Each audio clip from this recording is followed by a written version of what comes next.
Welcome to 5 Books for Catholics, where an expert selects and explains 5 outstanding books in some aspect of Catholic life, doctrine, or culture. Early on, Christians began to develop distinctive works of art for worship, tombs, and other practices. They necessarily drew on the grammar and conventions of the art of the surrounding culture, but also reassessed these in the light of the gospel. Similarly, they grappled with the question of how the invisible God should be represented in art. We continue to grapple with similar questions. What's the purpose of Christian art? What place should it have in our worship, prayer, catechesis, societies, and homes? What canons should it follow? The answers that the early Christians gave in their art may still be instructive for us today. To introduce us to the field, Professor Robin M. Jensen will take us through her pick of 5 books on early Christian art.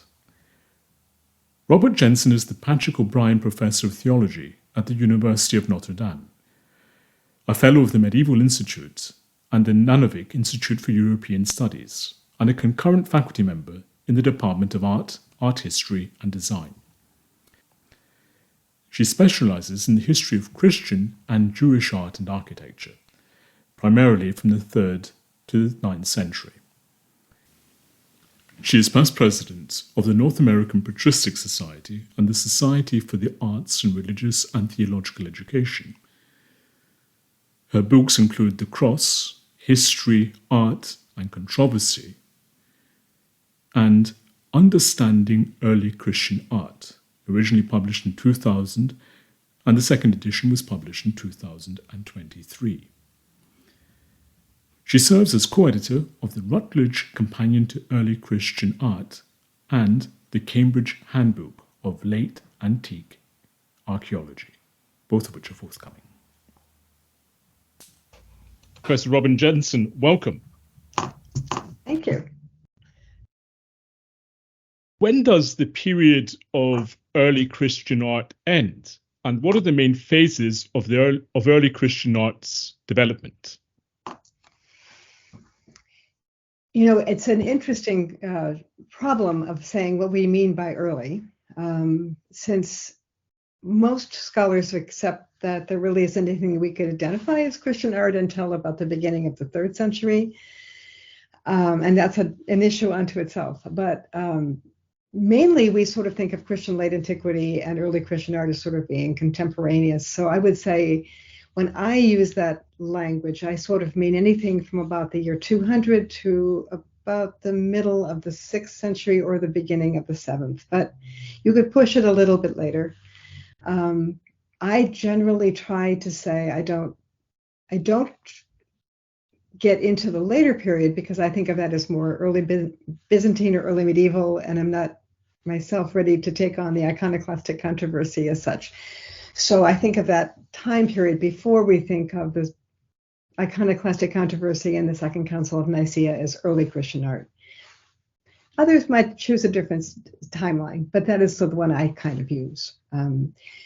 The stages are really interesting, I think, because in the earliest period, and most of what we have, as you probably know, Father, is coming from the area of Rome.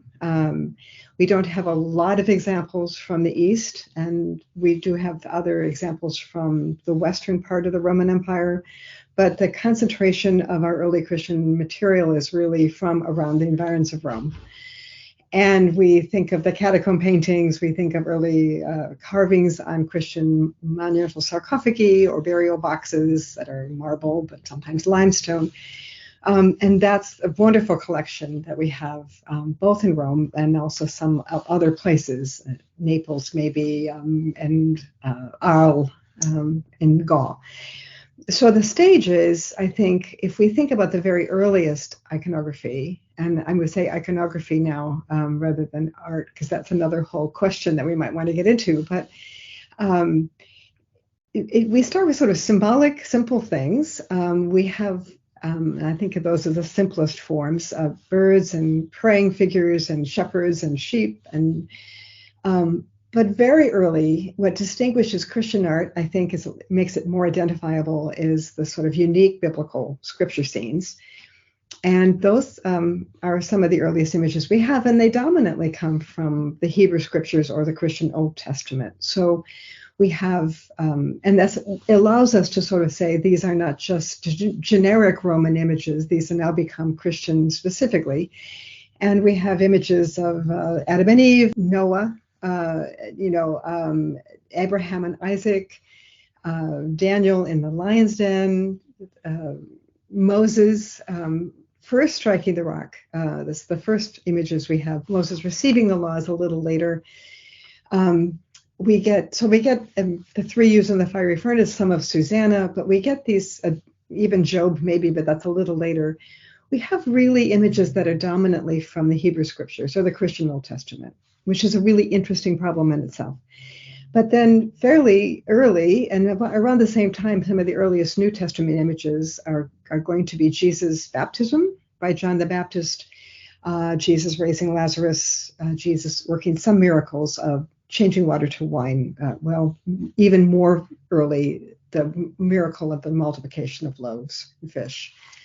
So it would be, in terms of stages, we have, I think, what I call biblical narrative art as the major early stage. And it's very important that I make an emphasis on this, that it's narrative iconography. Sometime after the legalization of Christianity and the change of into the Christian era under the Emperor Constantine and beyond, everything changes again a little bit. And we start to see more New Testament images in the beginning of the 4th and through the 4th century. We'll see, actually one of the earliest ones is the Adoration of the Magi, which may actually precede the time of Constantine, but just immediately after. And then a lot of images of Jesus entering Jerusalem, the arrests and martyrdom of Peter and Paul, and then Jesus eventually, by the middle of the 4th century, Jesus giving the law to Peter and Paul, which we sometimes call the Traditio Legis or the Dominus Legem Dat, Christ giving the law, the Lord giving the law.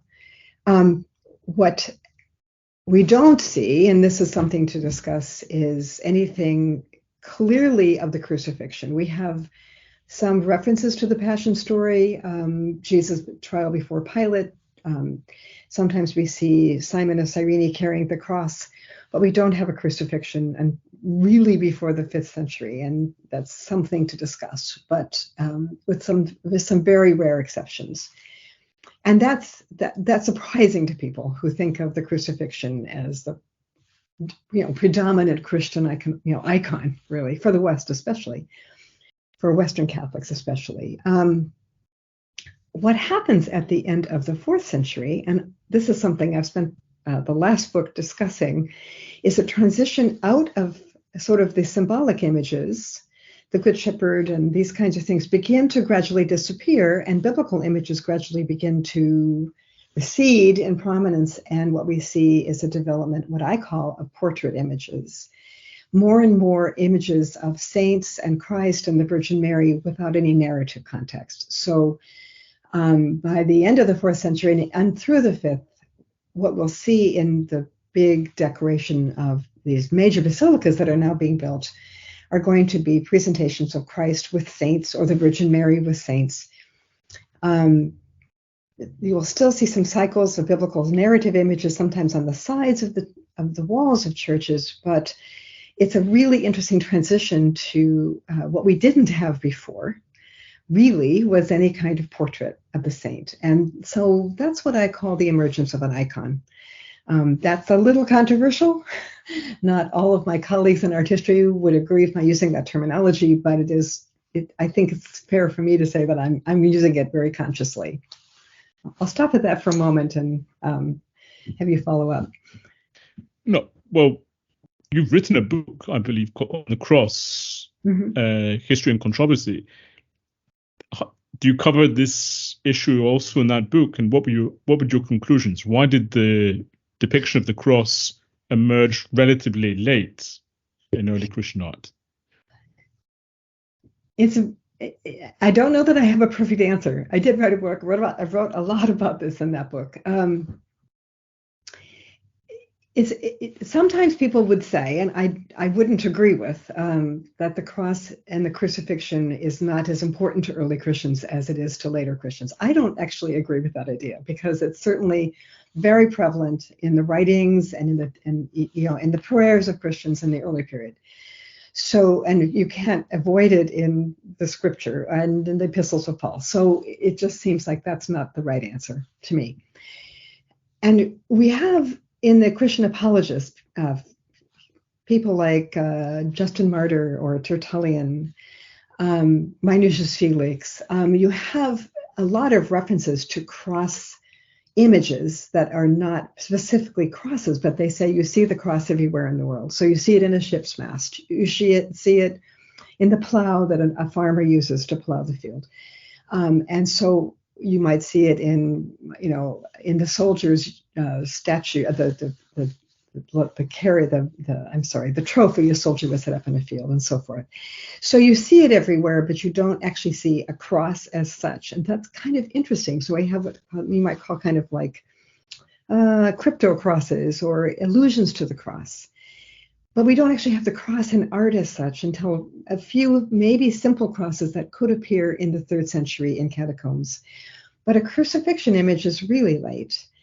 And I'm not sure I know why it's so late. I don't think it's that it was not central to Christian imagination or to Christian faith. I think it had maybe to do with the idea that there was no precedent for this image, and it may have been incredibly holy, to depict. So when we finally start to see it, it's not surprising to me that it happens around the same time that we really have the development of pilgrimage to Jerusalem, that Constantine has found the site of the tomb, of the empty tomb of Christ, and established the Holy Sepulchre there, which then the development of veneration of relics of the cross begins to happen by the end of the 4th century, and it's taken off. And so I think that there may be something about that is stimulating the iconography of the crucifixion, but I still don't have a really good answer for why it isn't earlier.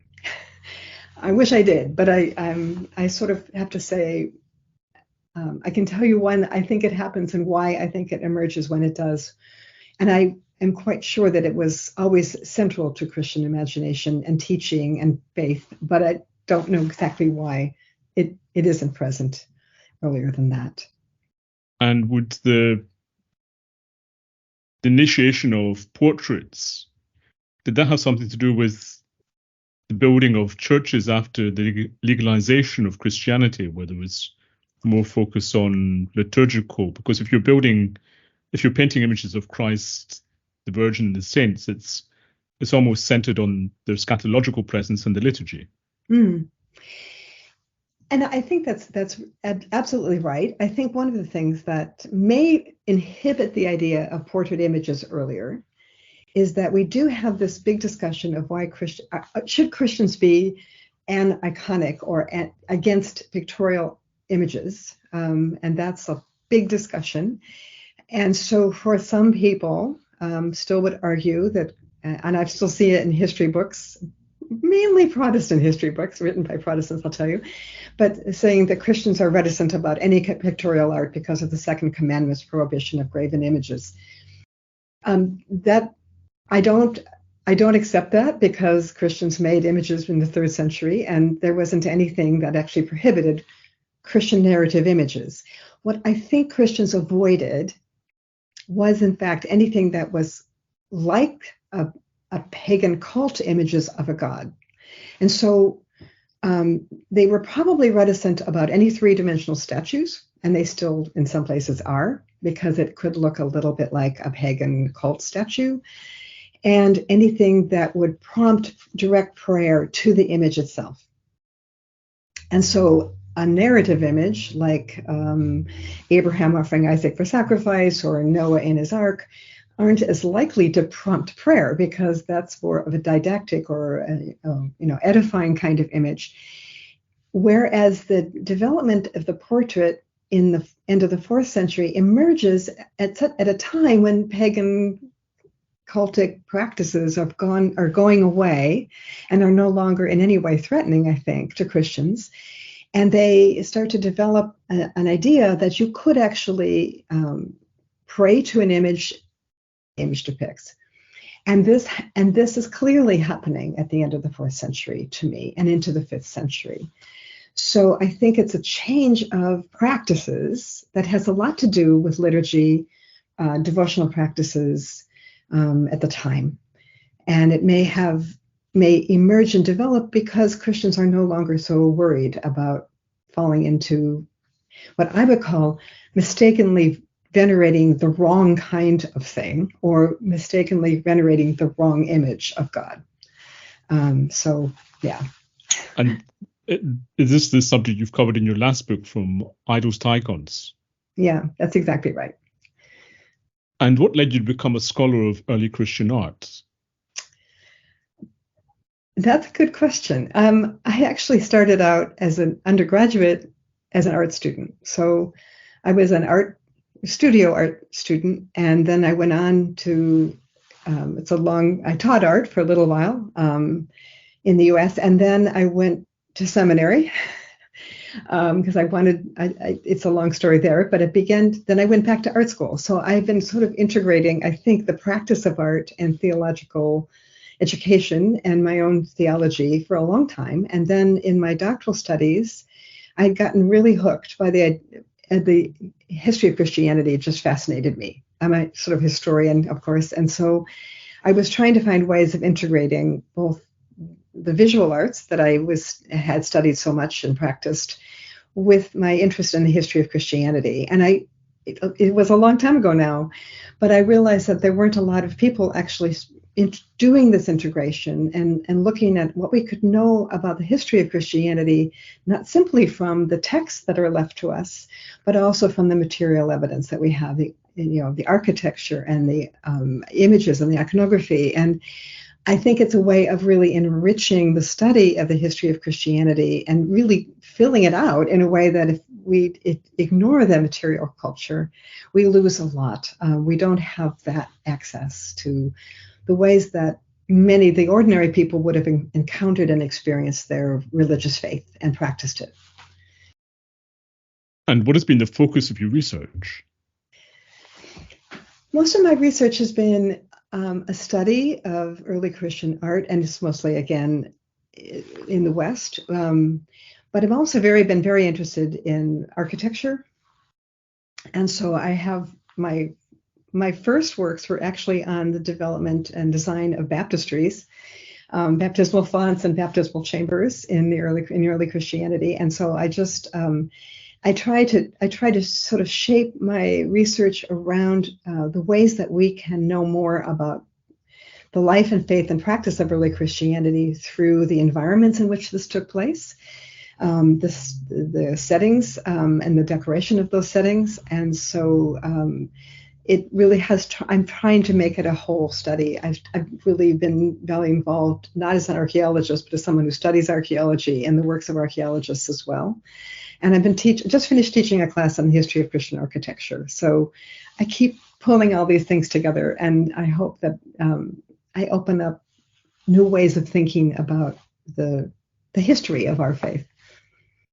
And obviously, historical scholarship has its own intrinsic value, but how can the study of Christian art help the average Christian enrich their prayer and worship, if indeed it can? I think one of the things that I love to do with average Christians is help them to see their own environments in which they worship and attend to that ways in which that does shape the ways they think about who Christ is, who the Virgin Mary is, who God is.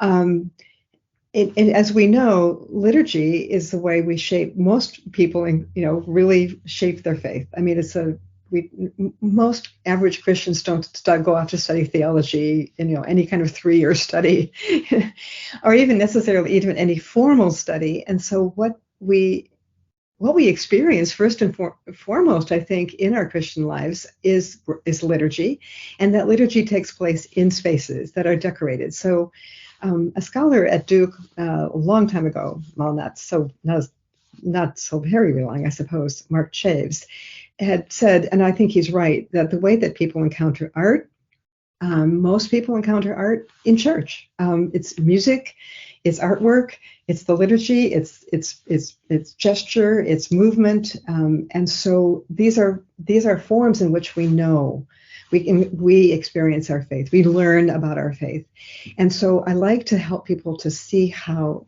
the space that they in which they worship enrich their worship, and I want them to be more conscious of that and to pay attention to it and to think, what is that crucifix telling us? What kind of crucifix am I growing up with? What am I looking at? What is in the windows? What is in the walls? What is the shape of my space? How does that change my encounter of the people of God and what we're doing in that time? So I think it's more attentiveness that I would like people to have, because I think we're all impacted by the places we worship, maybe less consciously than we could be. And there's a way in which also guidance and training help people to see works of art in ways that they might not have otherwise understood them. So sometimes I like to say that my students are extremely literate about music, at least popular music at least, but they're listening to music all the time, and they don't quite recognize that they're also seeing images all the time, and they're not quite as literate about them. They're not quite as visually educated as they could be, and I'd like to sort of help people to know more and to see better what they're looking at. Much of the literature written by early Christians has not survived, and a good deal was heterodox. I'm thinking of some of the apocryphal Gospels or the Gnostic writings. Is the same true of early Christian art, and some of it a bit dodgy, doctrinally speaking? I don't think so, really. It's interesting. We don't have a lot of Gnostic art, which is possibly because they were Gnostics and they probably didn't want material, corporeal things. But I think one of the things that I like to help people to see is that art is theological. It does do theology. And maybe sometimes that theology could be dodgy, I suppose. For example, we have early on images of the Holy Trinity creating Adam and Eve. And it's interesting to sort of see that we have them depicted as three anthropomorphic figures, men, one of them seated in a throne and two of them standing.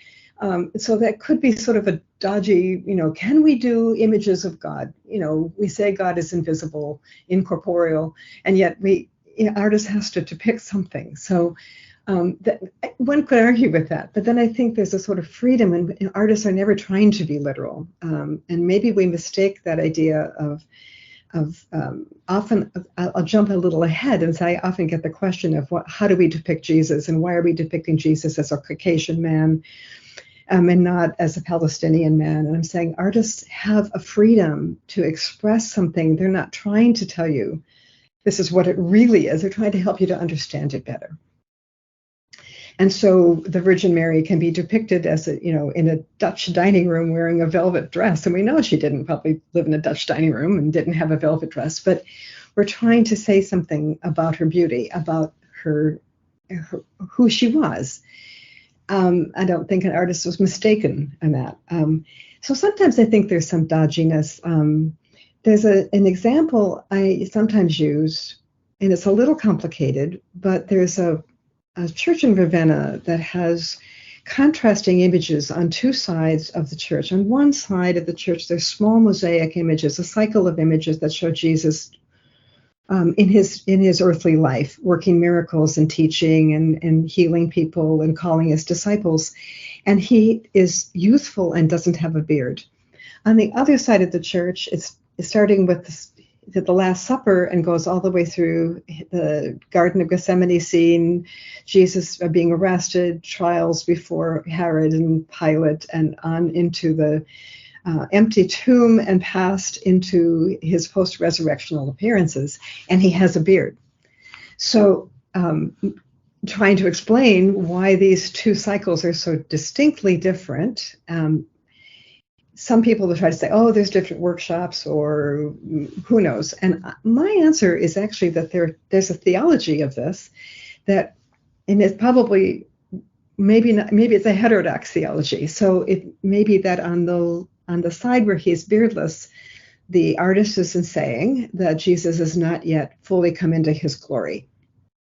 And if we follow the gospel passion story, and so suddenly he grows this beard, and he's maybe the artist is, or the commissioner or the who's ever in charge of determining this cycle is saying this is the moment in which he moves, he changes, and it could be a kind of, if I take the liberty of saying an Arian kind of Christology, it could be a heterodox kind of Christology. It's not the Johannine Christology actually saying he's divine from the very moment of the existence, but in fact it happens gradually, or it happens suddenly maybe in his life.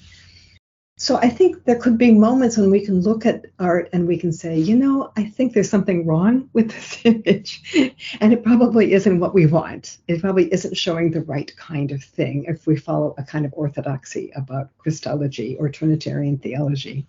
So that can happen. But I like to also hold out the fact that artists are not always trying to be dogmatic in that same way. Mm-hmm. And the first book is the forthcoming second edition of your Understanding Early Christian Art. If I've understood correctly, your aim in the book is to show that early Christian artists were reflecting on the substance of the gospel in much the same way as the church fathers were in their writings. Early Christian art and patristic writings are on an equal footing, and we need to study both together.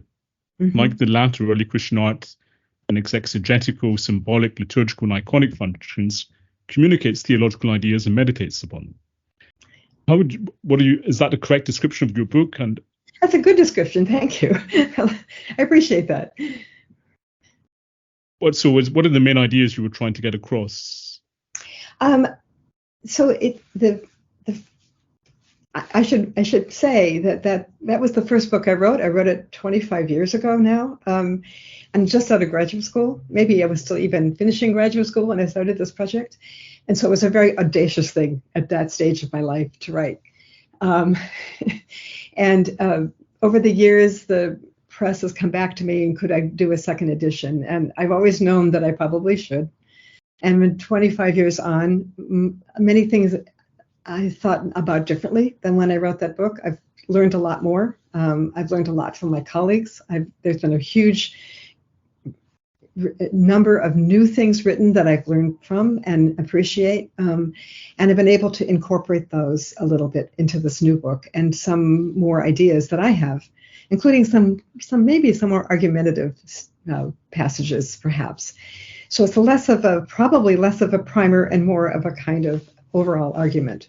But I do think that one way in which I may get sometimes into some hot water with my colleagues who are art historians is that I really do think that we need to study the text and the art together, which is not to say we should subject the art to be interpreted through the text, but both of these are witnesses one to the other, and that to better understand the art, you really do need to attend to the writings of the early church that we have, and we don't obviously have, everything that would have existed, and probably only maybe a tenth of what would have existed. But it is a window into how one could interpret these stories, and we see them juxtaposed in such a way in early Christian art that I think tracks pretty closely often with what the early church fathers are writing about, especially in the commentaries and the exegetical works, sermons, and so catechetical lessons and so forth. So one illuminates the other for me, and I could never work without both. Thank you for listening. To read or listen to the rest of this interview and gain full access to our archive, Visit 5booksforcatholics.com and become a premium subscriber. If you've enjoyed this episode, please subscribe to the podcast and give it a top rating on the platform of your choice. That way, more people can discover it. You can also support the podcast and help us produce more interviews like this one by making a one-off donation via the link given in the show notes. As little as $1, £1, or €1 can help and will be greatly appreciated. Thank you once again, and God bless.